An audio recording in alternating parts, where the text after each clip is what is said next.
Hello everyone, welcome to AutoCon 2025.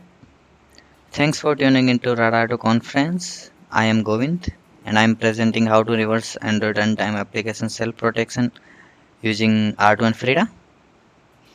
I also known as apkunpacker and I am a mobile security researcher. Why I am doing this presentation? Just to focus on modern RASP because they are getting smarter and harder day by day. Most of them have native libraries, advanced obfuscation, encrypted code which makes static analysis ineffective, and also most of time the main checks relies within the encrypted code, so we cannot directly see from the static point of view. So I'm going to present two techniques. First one will be to extract sensitive string from binary without running it, and in the second technique we will try to uncover a point which is used by most of the RASP, and we will figure out how they unpack the code. At runtime we will try to get that code and we will see how to bypass them. So let's jump to the first point. It is based on the Init array section where the defined code will be executed automatically when the library is loaded using DL open. So we can use this technique to just load our binary, and if any sensitive operation is present in the init array section, it will be automatically executed, and then we can dump it this part, and at the end we will see if we can recover any sensitive strings from init array execution. How we will do it? First we will compute size of target section. We are focusing on the data section as most of the strings relies within it. We will load the library using DL open, which will automatically execute the init array, and it call decryption if anything present over there. Then we will dump that part and extract sensitive strings. So before jumping to the live demo part, let's see the script which I prepared on this technique. So this script is based on R2 pipe, and this will take as a PK input. Then it will extract ARM64 binaries, as modern devices are ARM64 based, so we are focusing only on those libraries. After getting libraries, we will process each library using R2 command isj, which is for section info. Then we will note down the data section info for further use. Then we will call ctype cdll, which is kind of DL open in the Python, which give a library handle. Then using this library handle we will try to get the library base in the proc map, and we'll try to use previously saved info to dump this part from memory. Then we will run R2 commands on the dumped part to extract strings, and we will see if we can find out some sensitive stuff or not. So let's jump to the demo part. For demo I am using two applications. One is Momo and another is R2Pay. Momo is root detection application, while R2Pay is OWASP level 4 crack me. There are two variants, one is 0.9 and one is 1.0. So we will see all three of them. This is the same code as here. Also point to be note that this technique has some limitation because it requires proper environment. I am going to use Android as it have all the requirement libraries like the libc, libart, or all other things. Also, main point to be noted that not all the RASP decrypt everything with the init array section. So this is limited to some RASP only. So let's jump to the part.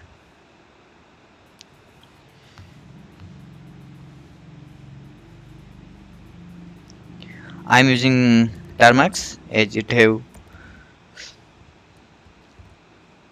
all the dependencies.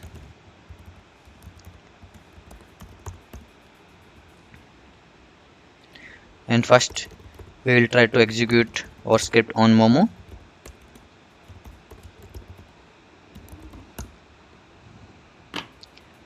So we get the base address and we dump the part. So it's all done. Let's see if we can extract some strings. Let's move all the strings into the macOS for easier reading. We can see that we managed to extract images, SU,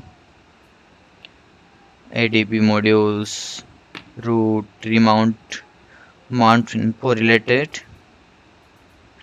strings, also the SLinux check, some file checks for my dispatched image, TWRP,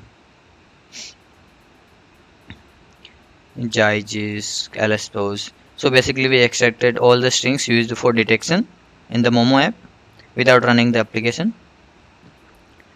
Let's try to do same for R2P, if we can get anything useful or not. First we will use 0.9 version. So it's done. Let's check again.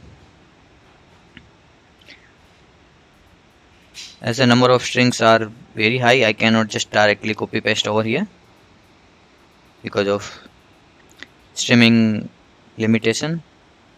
But as you can see, we found some root checks, the SU binary check, reading of procmap file. These package names are related to fake process. R2P change its package name to create some dummy process.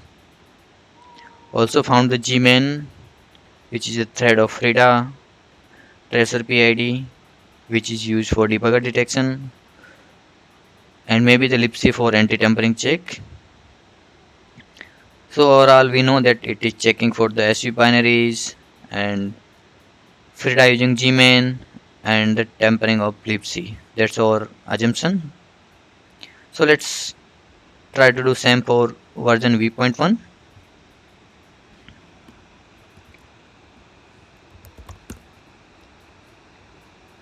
As both the libraries name are same, so maybe the output is overwritten.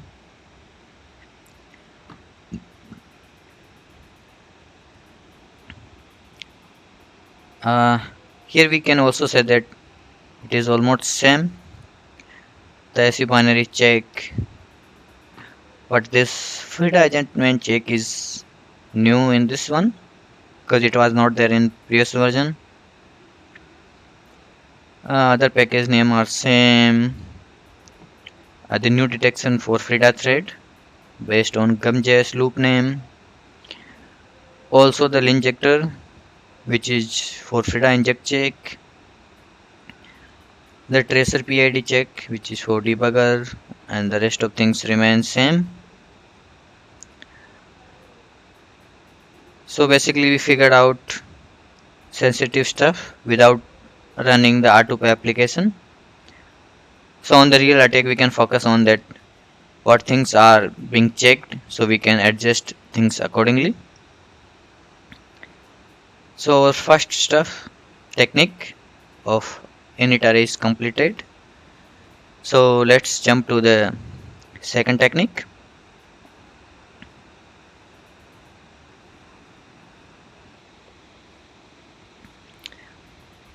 So this technique is based on memory mapping and the memory protection. Most of the RASP protect their own sensitive code using different memory protection, basically mmap and the mprotect calls. So we are going to recover the hidden code and we will see what things are hidden inside those new secret code. So that's how modern RASP works. They try to allocate memory region using mmap, then try to change the page permission to readable and executable. Then that part is mapped into memory and executed. And this new region have all the checks related to RASP. That's why from the static point of view we couldn't figure out where the checks are. So we will uncover this technique. So how we will do it? First we will try to locate the import or uses of mprotect in the binary using R2. Then we will analyze cross-reference and see where mprotect is used. Then we will try to hook it using Frida, and then we will dump the new memory region. Then we will analyze it for further use. So let's jump to the demo part. I installed a demo application which shows thanks pancake for AutoCon. So yeah, we are presenting in AutoCon. So this is protected binary, and at the moment nothing is detected. But if we run the Frida server is started, and now this application cannot be opened. It always crashes, and we will see how things are going on in this application. So I created a dummy skeleton of the script. I'm using old Frida version, like the Frida 16, because it was the version installed on my system at the moment.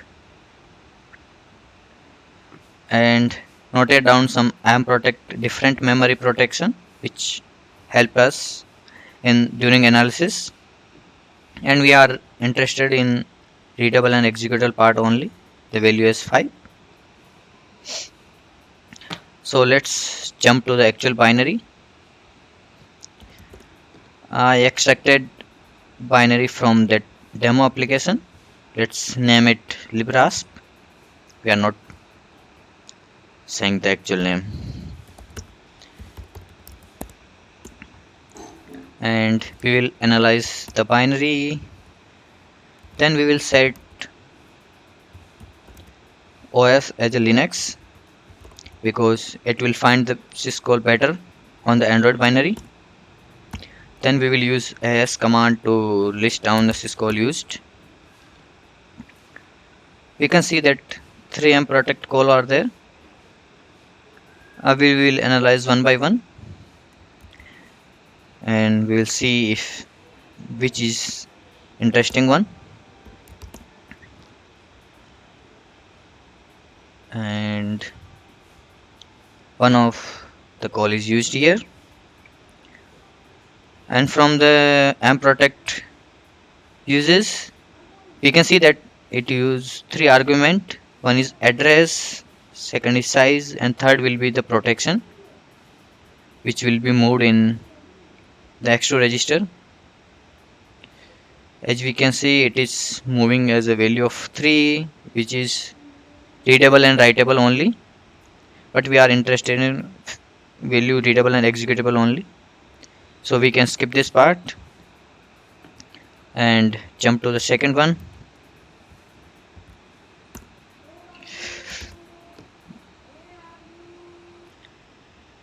So let's analyze this one. It is used here, but we cannot exactly figure out the value moved into x2 because it is accessed as indirectly from memory location instead of a value. So we will see it later. Let's jump to the third one.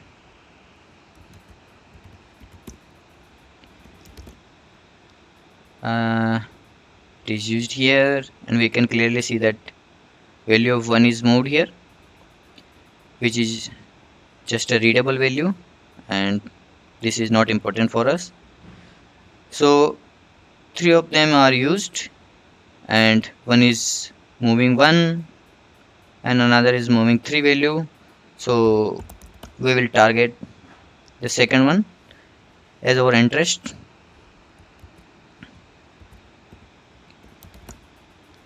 This one. So we will attack on this offset. I already prepared a skeleton of script, so we just need to hook on this address. We will check what values are being passed over here. We take 3 arguments, so we will try to log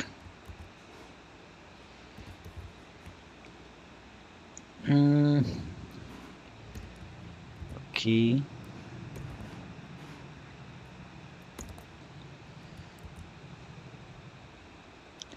So our first part is done. Let's get the package in our application and run it. It's demo.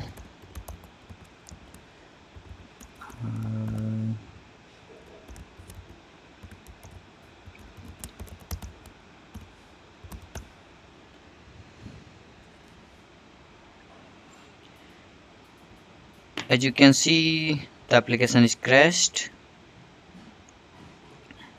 but we get our memory mapping. First it is called with 5th value, then 3 3, then the 1.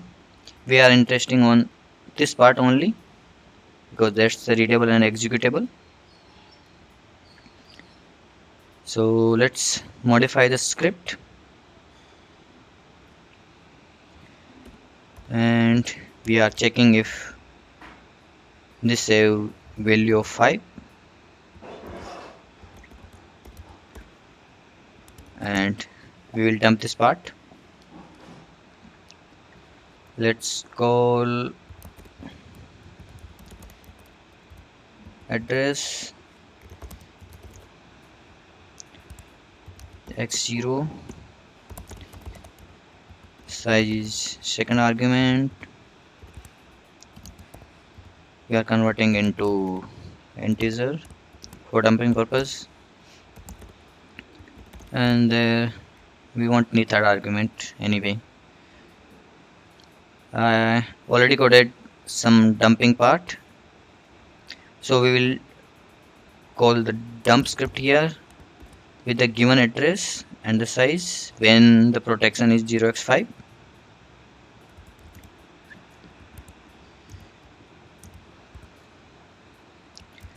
And let's run script again. So we got our dumped part here. Let's copy it.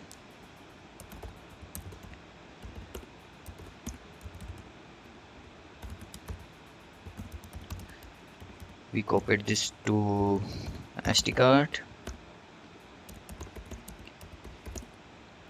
then pulled it from SD card. Now we will analyze this dumped part. Same as last time, we will going to set the OS as Linux, analyze it,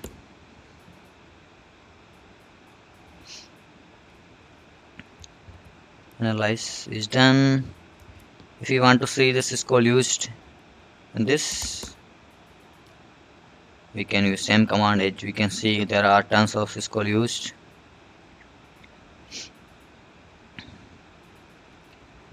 But from the log we can see that application is crashed with error 751. So we can locate this value in the dumped part if possible. And let's convert 751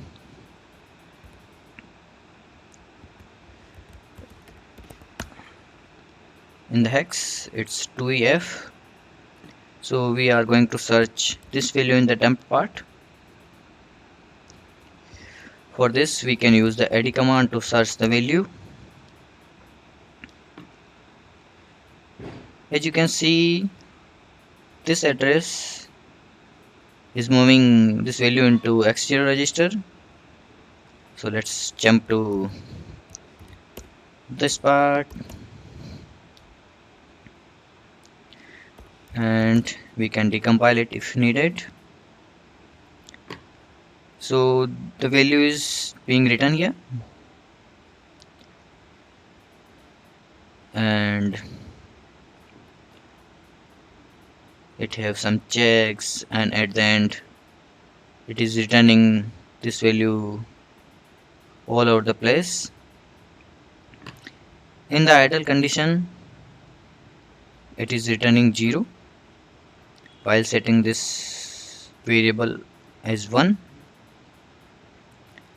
So we can hook this function to see if anything interesting comes up. Now we are not going to dump it, we are going to hook it.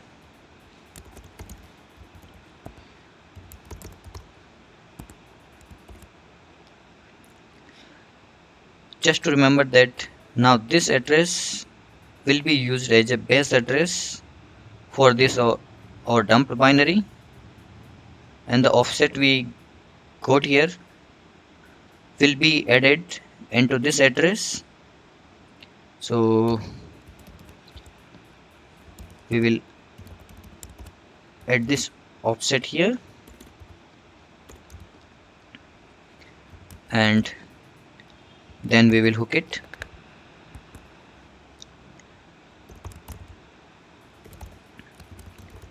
We are not interested in only, we are just checking the return value here.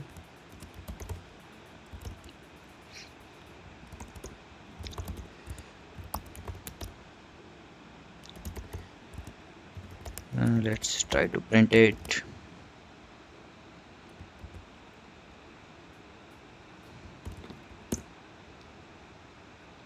As we can say that we identified the function which returning 751.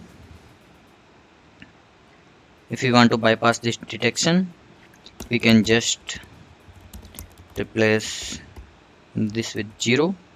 As we see, the idle condition is returning 0.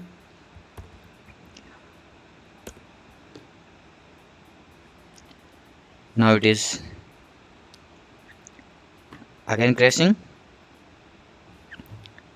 but this time error is different one, the 786. Let's find out this as well. So it's 312 in hex.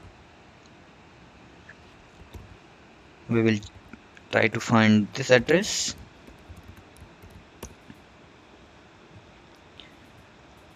So this is moving many times. So let's jump to the first finding.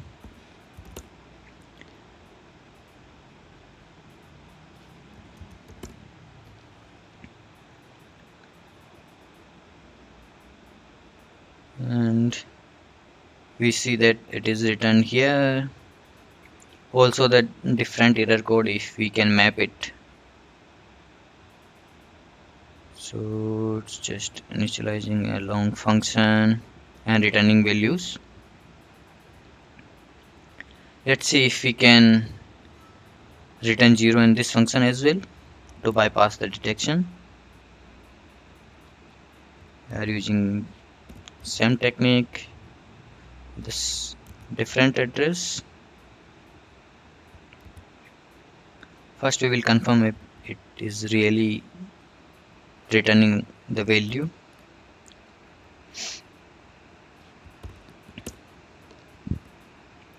As we can say, yeah, it is returning 7 at 6.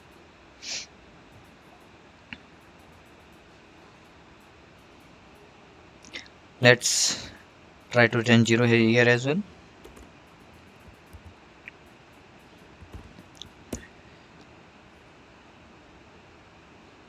Now it is crashing with new error. So checks are spreaded everywhere. If you bypass one, then it comes to different error. We can locate the error code same as this one. We will search for 2CA in the binary, and hopefully it is being moved somewhere. Here we can see it is moved into X20. So let's jump to this part. It's maybe bigger function.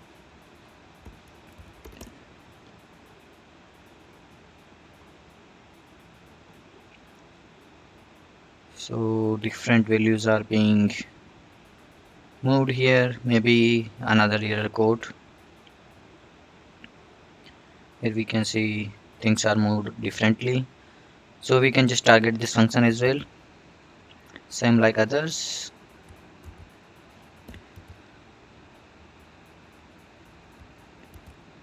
Copy it. Before returning 0, we will confirm if it is really returning 714.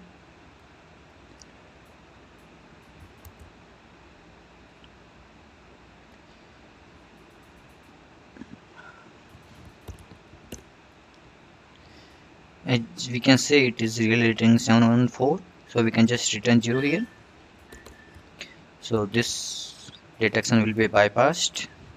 Let's run it.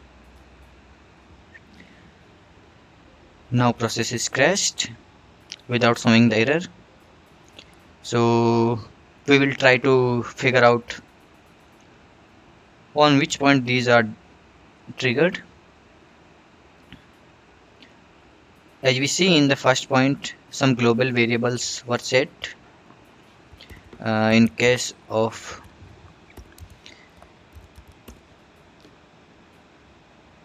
AD, see, if we force return 0, this value will never be set as 1.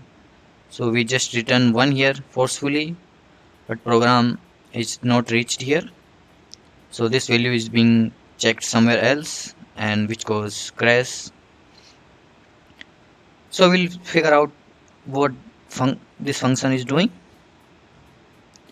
So for that purpose, we will check for the reference of all the function, and we will sort all the function based on the number of references. So this function have quite good size, and it is called 598 times in the binary. Although we have another function, but it is just being 2 lines, so it's not important for us, as this is interesting function and it is called most of the time. We jump to this function,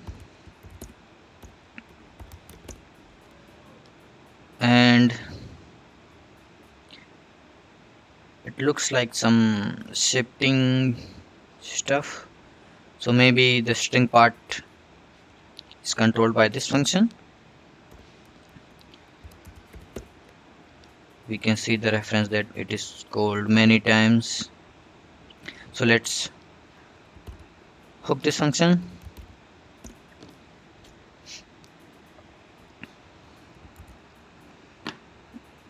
and see if it decrypts some string.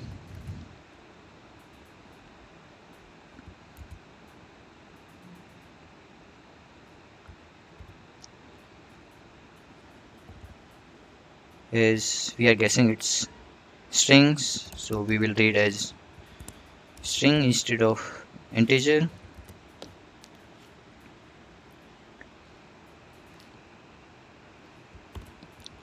Let's run it. It returns some garbage values. So from this decompiled code, maybe it's checking for Frida on this function itself. You can see that it is comparing with some values to figure out if first argument is same or not or something else. So instead of hooking the whole function, we will just hook the return value on this offset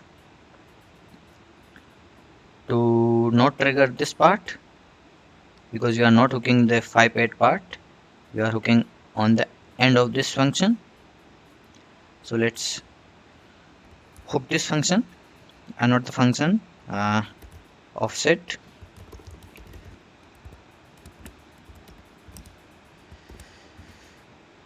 And we need to remove the on and leave part.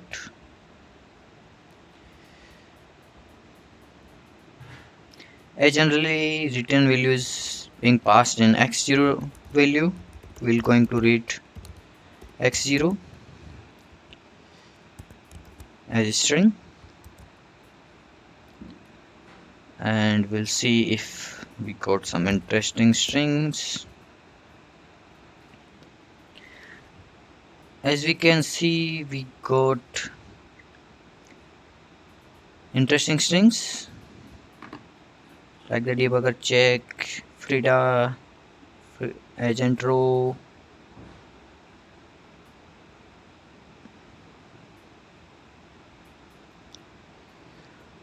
also before returning 786 it is checking few libraries, I think.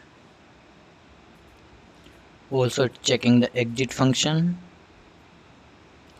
So now we can hook this function to change the string itself instead of returning some fake values to bypass this RASP part. I'm not going to do all the stuff during live because it's quite big RASP and we cannot bypass it in given 30-minute time. But that's the technique we discovered, that strings are decrypted with a function with the highest reference, and each error value is being moved into some register in the dumped part. So we recovered dump part, hooked everything, figure out all the logic where the checks are, what things are being checked. We can hook, like we can bypass here. Let's assign the return value as a string, and we can add checks here that if string includes Frida,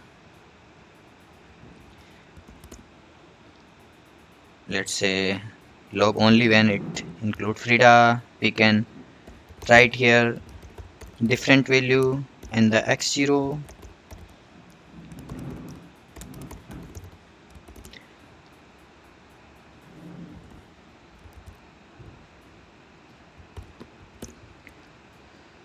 So only Frida is logged, but we not return anything. But we need to do all the patching for all the strings which is being detected. Unless we bypass or patch everything, it keep crashing. So we just need to figure out all the strings used, patch them, and continue the later on with the different error code. That's the way of bypassing the RASP.